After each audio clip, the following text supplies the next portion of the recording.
इसके बाद में नेक्स्ट टॉपिक है सैटेलाइट मोशन।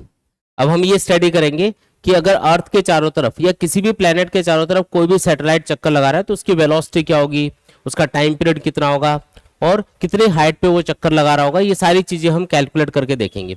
और उसकी टोटल एनर्जी कितनी होगी सैटेलाइट की, वो भी हम फाइंड करेंगे। ठीक है, तो एक एक करके सारी चीजों पे आते हैं। ये मान लो अर्थ है और इसके चारों तरफ ये सैटेलाइट चक्कर लगा रहा है किसी आर रेडियस की ऑर्बिट के अंदर। ऑर्बिट की जो रेडियस है वो हमेशा अर्थ के सेंटर से देखेंगे, सेंटर से ये डिस्टेंस मेजर की जाएगी। तो ये किसी आर रेडियस के ऑर्बिट में सर्कुलर पाथ पे घूम रहा है। ठीक है, जब ये सैटेलाइट ऐसे घूम रहा होगा तो इसकी वेलोसिटी क्या होगी, ये वेलोसिटी हम फाइंड करके देखेंगे। अगर ये आर डिस्टेंस के ऊपर है, अर्थ के सेंटर से कितनी दूरी पे है, आर डिस्टेंस पे, और मान लो ये किसी वी वेलोसिटी से घूम रहा है। ठीक है, तो ये वेलोसिटी फाइंड करके देखेंगे। पहले ये देखो कि ये कौन सा मोशन कर रहा है, सैटेलाइट सर्कुलर मोशन कर रहा है। और जब भी कोई चीज सर्कल पे घूमती है तो उसके लिए क्या जरूरी है, उसके ऊपर एक सेंट्रीपेटल फोर्स लगना जरूरी है। मतलब उस सर्कल के सेंटर की तरफ उस ऑब्जेक्ट के ऊपर एक फोर्स लगना जरूरी होता है, तभी वो ऑब्जेक्ट सर्कुलर मोशन कर पाता है। तो क्या यहाँ पे इस सैटेलाइट के ऊपर अर्थ के सेंटर की तरफ कोई फोर्स लग रहा होगा? हाँ जी लग रहा होगा। कौन सा फोर्स? ग्रेविटेशनल फोर्स, है ना। ये इस तरीके से अर्थ के सेंटर की तरफ इसके ऊपर लग रहा होगा। और ये जो ग्रेविटेशनल फोर्स इसके ऊपर लग रहा होगा यही किसकी तरह काम कर रहा होगा, एक सेंट्रीपेटल फोर्स की तरह काम कर रहा होगा। तो सैटेलाइट को इस सर्कुलर ऑर्बिट में घुमाने के लिए जो रिक्वायर्ड सेंट्रीपेटल फोर्स है वो कहां से मिला, वो इसको ग्रेविटेशनल फोर्स से मिला। ठीक है, सिंपल सी बात। ठीक, सेंट्रीपेटल फोर्स का फॉर्मूला क्या होता है, mv²/r होता है। ग्रेविटेशनल फोर्स का फॉर्मूला, तो अर्थ का मास मान लेते हैं कैपिटल एम, सैटेलाइट का मास स्मॉल एम, इनके बीच में जो ग्रेविटेशनल फोर्स लगेगा उसका फॉर्मूला होगा gm × small M divided by r²।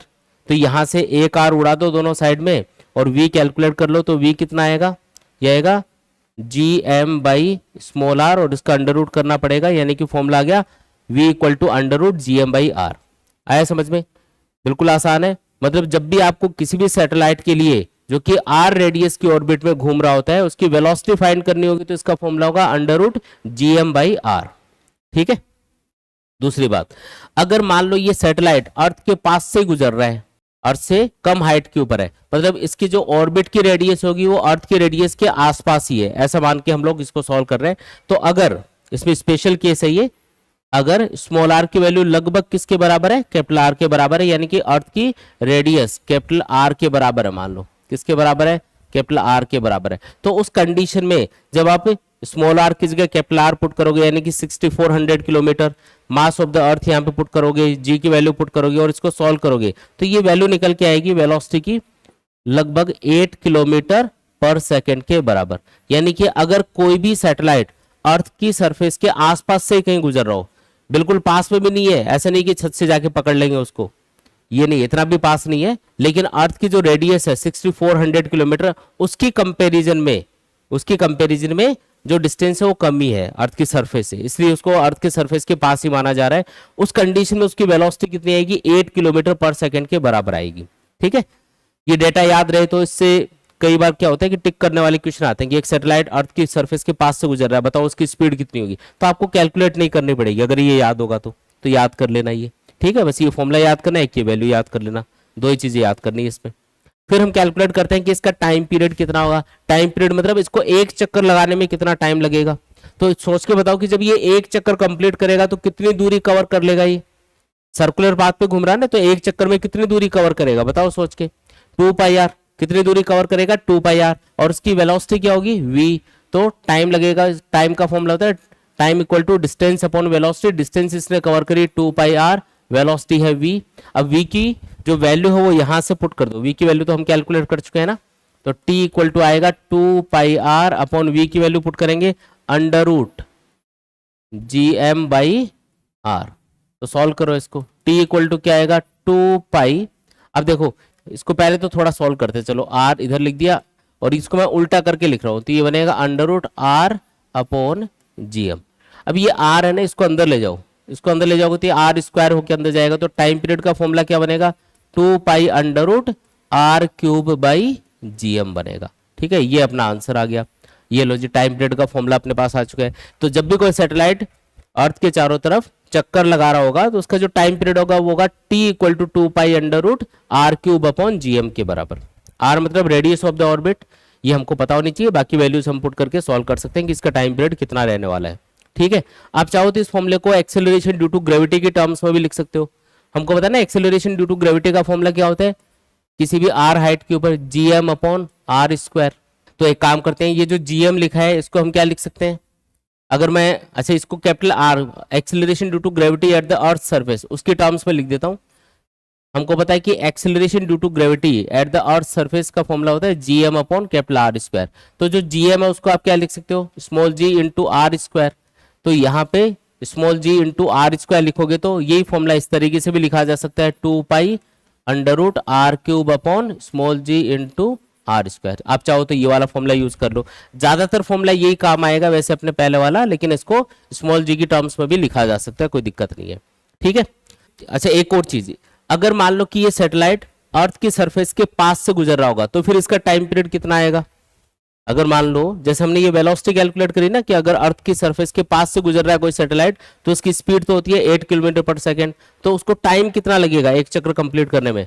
तो अगर कोई भी अर्थ के पास से गुजर रहा होगा सैटेलाइट, मतलब स्मॉल आर की वैल्यू कितनी हो जाएगी, कैपिटल आर के बराबर, और ये पुट करके जब आप इसको सॉल्व करोगे तो ये जो टाइम पीरियड है मैं इधर लिख रहा हूँ, ये टाइम पीरियड निकल के आएगा लगभग 1.4 आवर के आसपास, 84 मिनट के आसपास कुछ आता है ये।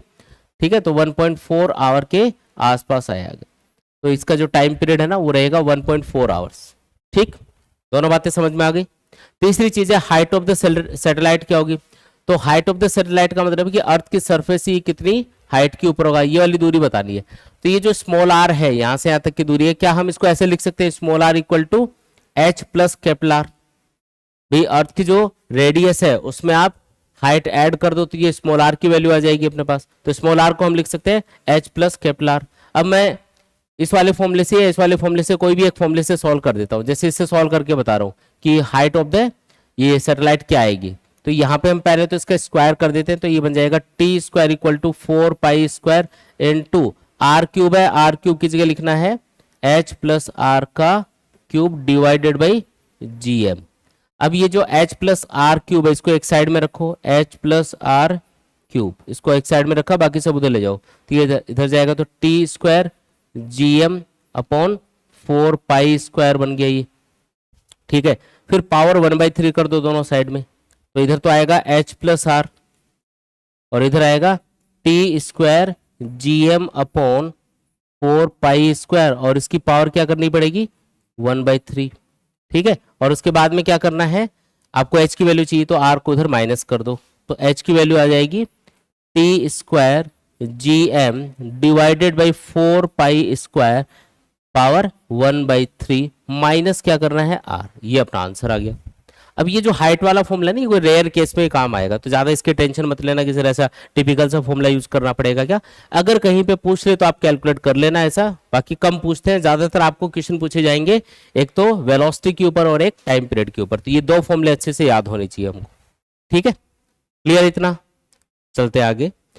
इसके बाद में आता है कि अगर कोई भी सैटेलाइट अर्थ के चारों तरफ चक्कर लगा रहा है तो इसकी टोटल एनर्जी कितनी होगी। अब दो टाइप की एनर्जी सैटेलाइट के पास होती है। अगर मान लो ये आर रेडियस की ऑर्बिट में चक्कर लगा रहा है तो इसके पास दो टाइप की एनर्जी होगी, एक तो इसकी स्पीड की वजह से काइनेटिक एनर्जी इसके पास होगी।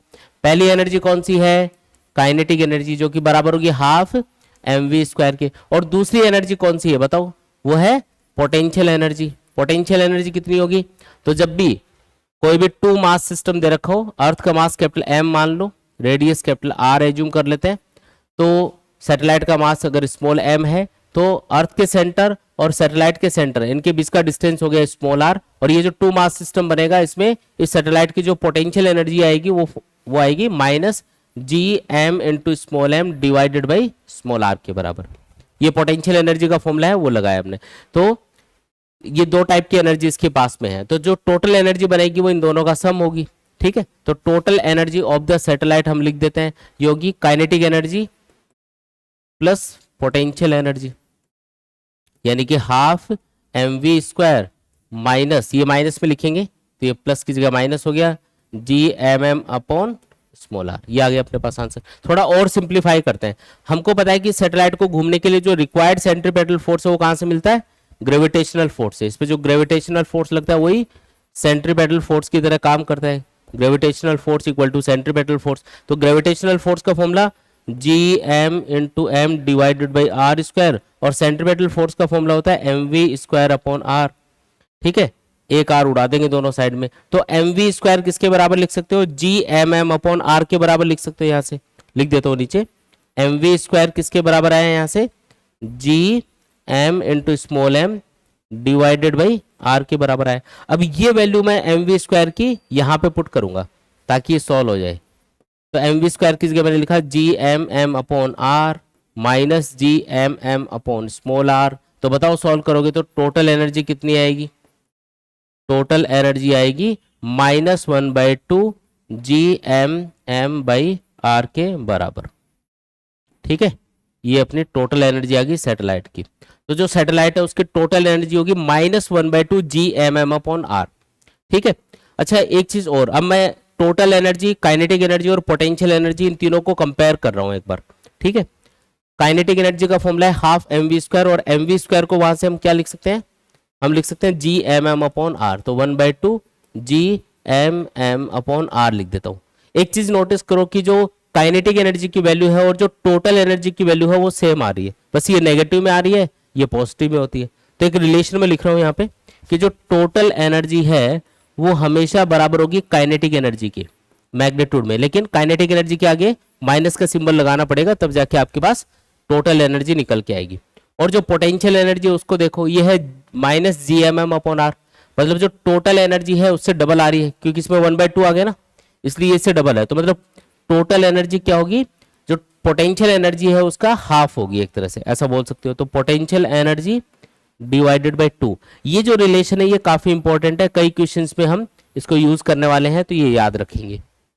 एक और इंपॉर्टेंट बात है यहाँ पे टोटल एनर्जी जब आप इस सैटेलाइट की फाइंड कर रहे हो तो देखो नेगेटिव में आ रही है, और अगर टोटल एनर्जी किसी भी सिस्टम की नेगेटिव आ रही है, किसी भी ऑब्जेक्ट की नेगेटिव आ रही है, तो उसकी बाउंड स्टेट को रिप्रेजेंट करेगी। किसको? बाउंड स्टेट को। अब ये क्या होती है? बाउंड स्टेट का मतलब है कि ये सैटेलाइट इस ऑर्बिट में चक्कर लगाने के लिए बाउंड है, ये अपने आप इससे फ्री नहीं हो सकता, ना तो अपनी ऑर्बिट चेंज कर सकता है, छोटी बड़ी कर सकता है, और ना ही यहां से फ्री होकर इनफाइनाइट पे जा सकता है या अर्थ के ऊपर आके गिर सकता है। ये इसी ऑर्बिट के अंदर हमेशा के लिए अब चक्कर लगाता रहेगा। सैटेलाइट को घुमाने के लिए कोई एनर्जी नहीं देनी पड़ेगी हमको, ये अपने आप ही घूमता रहेगा, बस इसको ऑर्बिट में सेट करो, धक्का मार के छोड़ दो, फिर ये घूमता रहेगा बस। ठीक है, तो यहाँ पे ये जो बाउंड स्टेट है ये बता रही है कि अब ये जो सैटेलाइट है ये अपने आप यहां से फ्री नहीं हो सकता। अगर आपको इस सैटेलाइट की ऑर्बिट चेंज करनी है तो आपको इसको एनर्जी देनी पड़ेगी या इसकी एनर्जी को कम ज्यादा करना पड़ेगा, तभी ऑर्बिट चेंज होगी। अभी जितनी इसकी एनर्जी है, टोटल एनर्जी, उस एनर्जी से इसी ऑर्बिट में हमेशा के लिए अब चक्कर लगाता रहेगा। तो बाउंड स्टेट का मतलब ये है। तो कई बार ये पूछ लेते हैं कि सैटेलाइट की टोटल एनर्जी नेगेटिव आती है, उसका मतलब क्या है? तो उसका मतलब है कि वो बाउंड स्टेट में है, वो अपने आप वहां से फ्री नहीं हो सकता। ठीक है, आया समझ में इतना? ये रिलेशन काफी इंपॉर्टेंट है, अच्छे से याद कर लेंगे इसको। ठीक, आगे बढ़ते हैं। नेक्स्ट फिर change in orbit of the satellite. मान लो आप किसी भी सैटेलाइट की ऑर्बिट चेंज करना चाह रहे हो, तो इसके लिए आपको कितना वर्क करना पड़ेगा वो हम कैलकुलेट करके देखेंगे। मान लो कि सैटेलाइट पहले किसी v वेलोसिटी से इस ऑर्बिट में घूम रहा है और इस ऑर्बिट की रेडियस है r1, अर्थ के सेंटर से ये दूरी मेजर होगी। अब इसको ऑर्बिट चेंज करनी है और इसको किसी r2 रेडियस की ऑर्बिट के अंदर जाना है। तो r1 से r2 है ना, रेडियस को चेंज करने के लिए, रेडियस को बढ़ाने के लिए इसके ऊपर हमें एक्सटर्नली कुछ वर्क करना पड़ेगा। जो वर्क किया जाएगा उसकी वजह से इसकी ऑर्बिट इंक्रीज हो सकती है। तो कितना वर्क इसके ऊपर करना पड़ेगा वो हम कैलकुलेट करके देखेंगे। तो उसको कैलकुलेट करने के लिए एक सिंपल सा कॉन्सेप्ट लगाना है। जब ये सैटेलाइट पहले इस ऑर्बिट में घूम रहा था तो यहाँ पे इसकी टोटल एनर्जी देख लो कितनी है। फिर जब ये किसी r2 रेडियस की ऑर्बिट में चक्कर लगाने लग जाएगा तब देख लो इसकी टोटल एनर्जी कितनी है। फिर उन दोनों का डिफरेंस देखो कितना आया। जितना एनर्जी का डिफरेंस आएगा, जितना टोटल एनर्जी का डिफरेंस आएगा, उतना ही वर्क हमें एक्सटर्नली इसके ऊपर करना पड़ेगा। तो यानी कि जो वर्क डन होगा वो बराबर होगा final total energy minus initial total energy. ठीक है, टोटल एनर्जी 2 में से टोटल एनर्जी 1 माइनस कर देंगे। तो जो फाइनल पोजीशन होगी सैटेलाइट की, मान लो वो यहाँ पे हो जाती है, ये किसी r2 रेडियस के ऑर्बिट में घूमने लग जाता है, तो वहां पे इसकी टोटल एनर्जी कितनी है वो देखो। उसमें से इनिशियल जो इसकी पोजीशन थी r1 रेडियस की ऑर्बिट में ये चक्कर लगा रहा था, वहां पे इसकी जो टोटल एनर्जी है उसको माइनस कर दो, तो इससे हमारे पास वो वर्क निकल के आ जाएगा जो हमें करना पड़ेगा। टोटल एनर्जी फाइनल ऑर्बिट में कितनी होगी, तो टोटल एनर्जी का फॉर्मूला हमको पता है, total energy of A satellite का फॉर्मूला होता है minus GMM divided by 2R, ये लगा दो। तो फाइनल ऑर्बिट कितनी रेडियस की है, R2, तो इसके लिए फॉर्मूला लगेगा minus GMM divided by 2R2, और इनिशियल ऑर्बिट में टोटल एनर्जी कितनी होगी, minus GMM divided by R1। कुछ कॉमन आ रहा है तो अलग कर लो, जैसे GM और स्मॉल m डिवाइडेड बाई 2, ये आ गया कॉमन, तो क्या बचेगा ब्रैकेट में 1 बाई, ये माइनस का 1 बाई R2 है और ये माइनस माइनस प्लस हो जाएगा, तो इसको मैं पहले लिख रहा हूँ, 1 बाई R1 पहले लिखा है और माइनस का 1 बाई R2 बाद में लिखा है। तो ये अपने पास में वर्क डन का फॉर्मूला आ गया। तो जब भी ये पूछे कि कितना वर्क हमको करना पड़ेगा, तो याद रखना फॉर्मूला यूज करेंगे GMM by 2 into 1 by R1 minus 1 by R2, ये फॉर्मूला लगाना है, ठीक है, वर्क डन के लिए। तो ये भी इंपॉर्टेंट है, याद कर लेना इसको, ठीक। चले आगे, इसके बाद में नेक्स्ट है फिर वेटलेसनेस इन ए सैटेलाइट। देखो सैटेलाइट के अंदर जो भी पर्सन रहता है ना, आपने देखा होगा इस टाइप की इमेजेस वगैरह, वीडियो भी देखे होंगे यूट्यूब पे, तो उसमें उन लोगों को क्या होता है कि वेटलेसनेस फील होता है। वेटलेस मतलब उनको फील होगा कि उनका वेट ही नहीं है, जैसे जैसे हमें यहाँ पे वेट फील होता है ना, हम भारी महसूस करते हैं खुद को, वहां पे वेट फील ही नहीं होता। तो ऐसा क्यों होगा, उसका रीजन समझा तुम, उसका रीजन समझेंगे। देखो यहाँ पे मान लो कि अर्थ के चारों तरफ कोई सैटेलाइट किसी R रेडियस के ऑर्बिट में चक्कर लगा रहा है। अब मान लो इसके अंदर कोई भी एस्ट्रोनॉट है या कोई भी इसके अंदर ऑब्जेक्ट रखा हुआ है, सैटेलाइट के अंदर की बात कर रहे हैं, सैटेलाइट के अंदर हमने कोई भी ऑब्जेक्ट रखा हुआ है मान लीजिए, तो इस ऑब्जेक्ट के ऊपर कौन कौन से फोर्स लग रहे होंगे वो देखते हैं। एक फोर्स लग रहा होगा ग्रेविटेशनल फोर्स अर्थ के सेंटर की तरफ, ये कौन सा फोर्स है, ग्रेविटेशनल फोर्स। फिर क्योंकि ये सैटेलाइट की सरफेस को टच कर रहा होगा तो उससे एक नॉर्मल रिएक्शन फोर्स प्रोड्यूस होगा, तो ये हो गया नॉर्मल रिएक्शन फोर्स, R से डिनोट कर देता हूं इसको, ठीक है।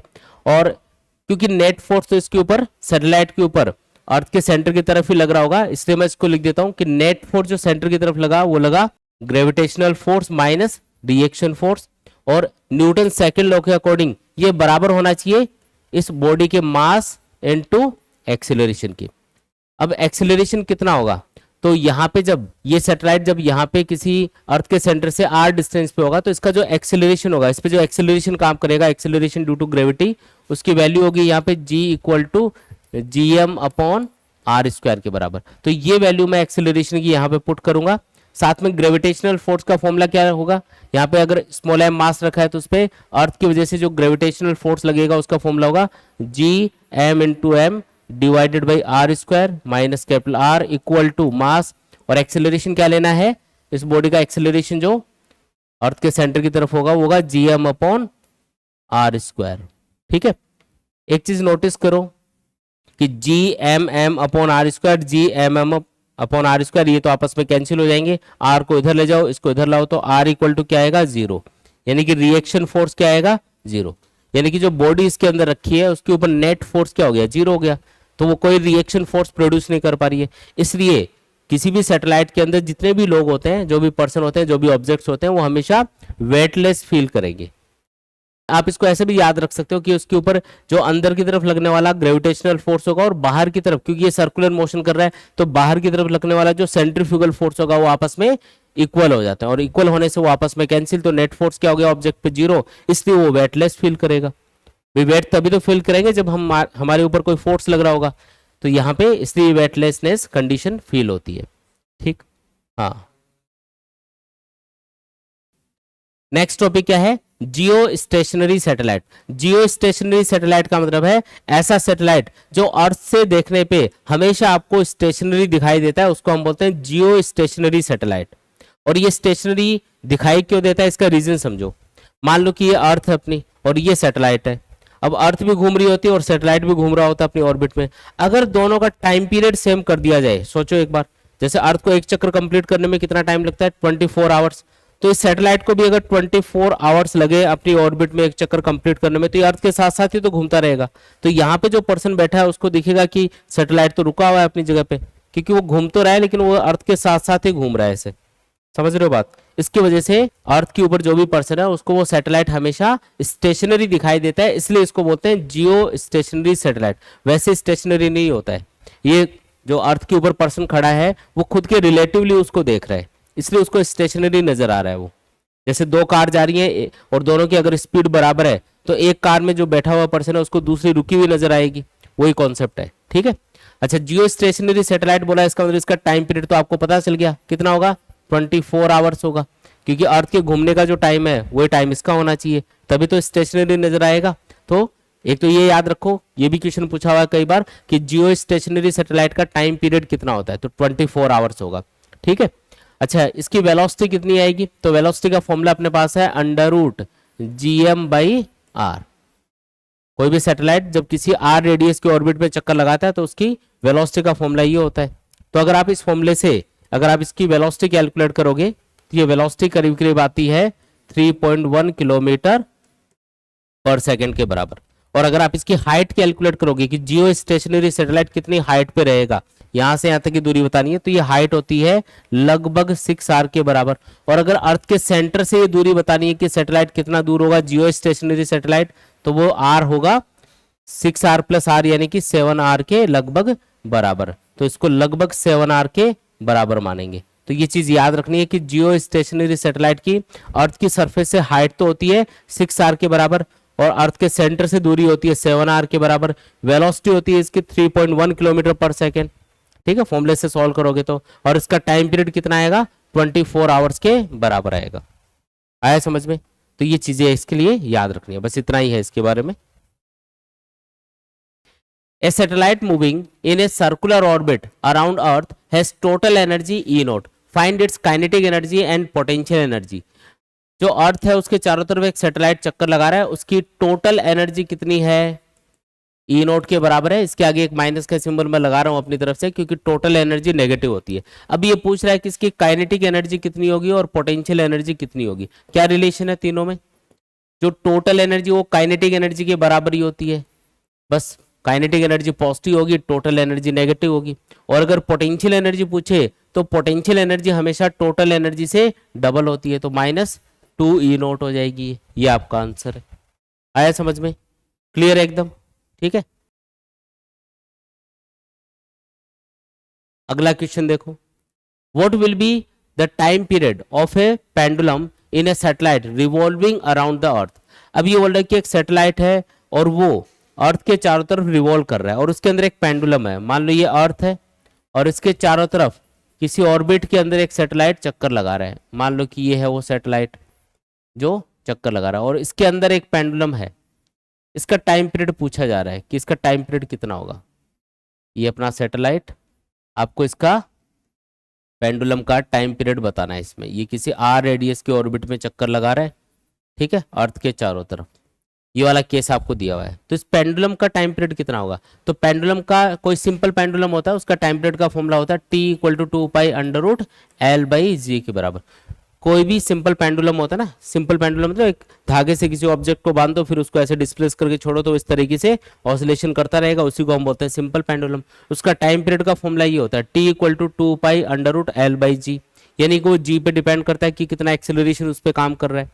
अब जब सैटेलाइट के अंदर कोई भी बॉडी, जब किसी भी बॉडी का एक्सेलरेशन फाइंड किया जाता है तो नेट एक्सेलरेशन 0 आता है या नेट फोर्स उस पर 0 आता है। याद करो, आपको बताया था कि सैटेलाइट के अंदर अगर कोई भी बॉडी है तो वो ग्रेविटी फील नहीं करती है। ग्रेविटी फील क्यों नहीं करती? क्योंकि उस पर नेट फोर्स 0 लगता है। अर्थ की तरफ जो फोर्स लगेगा और जो सेंट्रीफ्यूगल फोर्स लगेगा वो आपस में बराबर हो जाएंगे, तो जो नेट एक्सेलरेशन इस पर काम करेगा वो कितना होगा, 0। तो एक्सेलरेशन यहाँ पे क्या लेंगे, 0 लेंगे बॉडी का। क्यों? क्योंकि इस पर नेट फोर्स 0 है और अगर नेट फोर्स 0 है तो एक्सेलरेशन 0 रहेगा। एक्सेलरेशन 0 अगर आप यहाँ पे पुट करोगे, जी की वैल्यू अगर 0 पुट कर दोगे, जी की जगह आपको एक्सेलरेशन पुट करना होता है, अगर वो 0 पुट करोगे तो आंसर क्या आएगा, टी की वैल्यू आएगी इनफाइनाइट। इसका मतलब इसका टाइम पीरियड कितना हो जाएगा, इनफाइनाइट हो जाएगा। इनफाइनाइट टाइम पीरियड का मतलब क्या है कि पेंडुलम ऑसिलेशंस करेगा ही नहीं। जैसे ये पेंडुलम मान लो यहाँ पे है तो ये यही रहेगा, वापस नहीं आएगा नीचे मेन पोजिशन पे। यहाँ पे है तो यही रहेगा, यहाँ पे है तो यही रहेगा, मतलब ये हिलेगा ही नहीं, मूवमेंट ही नहीं करेगा। जैसे अर्थ के ऊपर ही ऑसिलेशंस कर रहा है ना, वैसे नहीं कर पाएगा सैटेलाइट में। क्यों नहीं करेगा वो समझ में आया क्या? क्योंकि वहां पे इसके ऊपर जो नेट फोर्स लग रहा होगा वो 0 लगेगा। भाई अगर ये पेंडुलम मान लो यहाँ पे होता, फिर इस पे ग्रेविटी काम करती तो ये इसको नीचे खींच के लेके आती। वहां पे मतलब ग्रेविटी फील ही नहीं होती है जो सैटेलाइट के अंदर पर्सन होता है, इसलिए वहां पे time period of the simple pendulum क्या बन जाएगा, 0 बन जाएगा। तो ये याद रखना है आपको, ठीक है।